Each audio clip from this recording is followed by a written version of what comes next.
2022-এ কাতারে ইতিহাস তৈরি করেছিল আর্জেন্টিনা।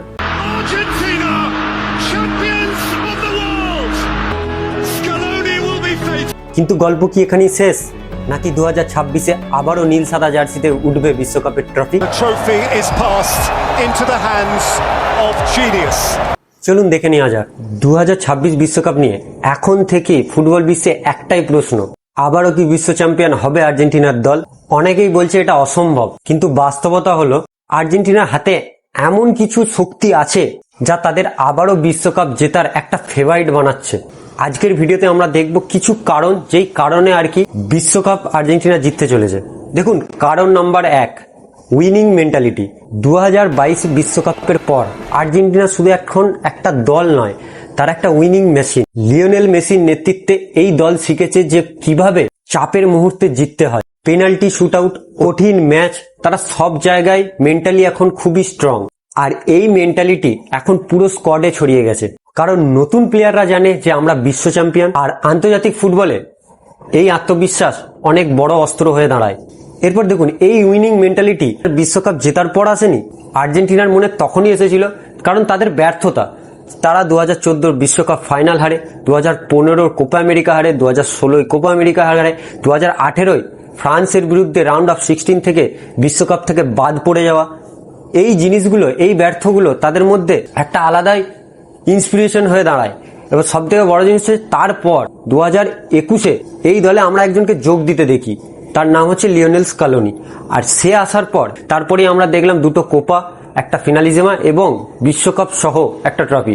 তো আজ থেকে আসেনি উইনিং মেন্টালিটি। কারণ নাম্বার 2, তরুণ তারকাদের উত্থান।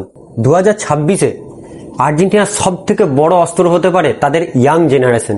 Julian Alvarez, Enzo Fernandez, Nico Paz, Garnacho, এই খেলোয়াড়গুলো 2026-এ থাকবে তাদের নিজের প্রাইম টাইমে। তাদের গতি, এনার্জি এবং অ্যাগ্রেসিভ ফুটবল আর্জেন্টিনাকে আরো ডেঞ্জারাস বানাবে। 2022-এ যারা ছিল ফিউচার, 2026-এ হবে তারা দলের মেন ওয়েপেন। কারণ নাম্বার 3, স্কালোনির tactical master class. Lionel Scaloni এখন বিশ্বের অন্যতম সেরা ইন্টারন্যাশনাল কোচ। তিনি শুধু ট্যাকটিক্স বোঝেন না, তিনি জানেন যে কিভাবে ড্রেসিং রুম কন্ট্রোল করতে হয়, প্রতিপক্ষ অনুযায়ী formation change, smart substitution, compact defending, সবকিছুতেই স্কালোনি অসাধারণ। 2022 বিশ্বকাপে দেখিয়েছে এই কোচ বিগ টুর্নামেন্ট ভালো বোঝে, আর নকআউট ম্যাচে এটা বিশাল অ্যাডভান্টেজ। কারণ number 4, most important, Messi factor. হ্যাঁ, 2026-এ লিওনেল মেসি হয়তো আগের মতো আর মাঠে দৌড়াবেন না, আমরা মেসিকে বেশি দৌড়াতে দেখিও না, সেটা আমি পরে আসছি, কিন্তু তার প্রেসেন্সই ম্যাচ বদলে দিতে পারে। মেসি মাঠে থাকলে পুরো দল একটা আলাদা কনফিডেন্স পায়। তার এক্সপিরিয়েন্স, তার ভিশন এবং লিডারশিপ এখনো ওয়ার্ল্ড ক্লাস।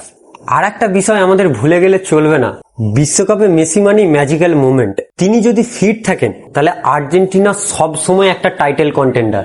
এবার মেসি এত বড় ফ্যাক্টর কেন?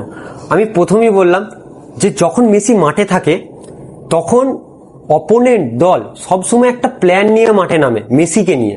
এবার মেসি সেটা চায় যে আমাকে নিয়ে প্ল্যান করুক অপোনেন্ট দল, কারণ যখন মেসিকে নিয়ে প্ল্যান করা হবে তখন ডিফেন্সিভ ওয়াল, যেটা আমরা দেখি ডিফেন্সিভ, সেটা ভাঙবে, গ্যাপ হবে।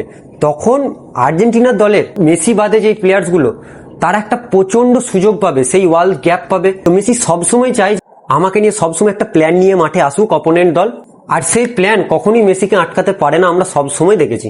কারণ নাম্বার 5, টিম কেমিস্ট্রি। অনেক বড় বড় দল ট্যালেন্টে ভরা থাকে, কিন্তু তাদের টিম কেমিস্ট্রি থাকে না।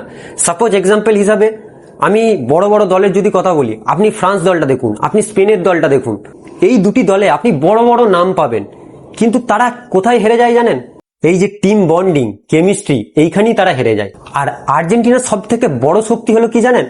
এই টিমটা পরিবারের মতো, তাদের মধ্যে ইগো কম, ইউনিটি বেশি। মাঠে তারা একে অপরের জন্য ফাইট করে। আপনি সাপোজ এক্সাম্পল হিসাবে আপনি একবার মেসিকে টাচ করুন, রড্রিগো ডি পল আপনার পা ভেঙে হাতে ধরিয়ে দেবে। 2022 বিশ্বকাপে আমরা দেখেছি বেঞ্চ প্লেয়ার থেকে একবারে সুপারস্টার পর্যন্ত তাদের একটাই লক্ষ্য ফোকাস ছিল, সেটা কি? বিশ্বকাপ জেতা। যেই দলের ইউনিটি স্ট্রংগেস্ট থাকে সেই দলই শেষ পর্যন্ত ট্রফি জেতে।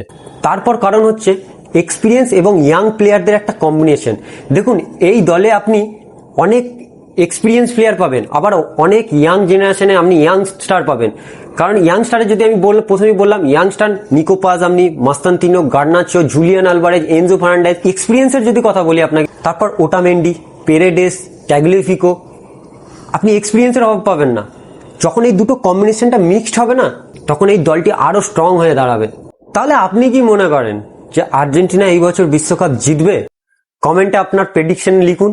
আর ভিডিওটি ভালো লাগলে অবশ্যই একটি লাইক এবং সাবস্ক্রাইব করে দিন। আর আমাকে যদি ফেসবুকে দেখে থাকেন তাহলে অবশ্যই ফলো বাটনটি ক্লিক করে নিন। তো চলুন নেক্সট ভিডিওতে দেখা হবে। Vamos Argentina.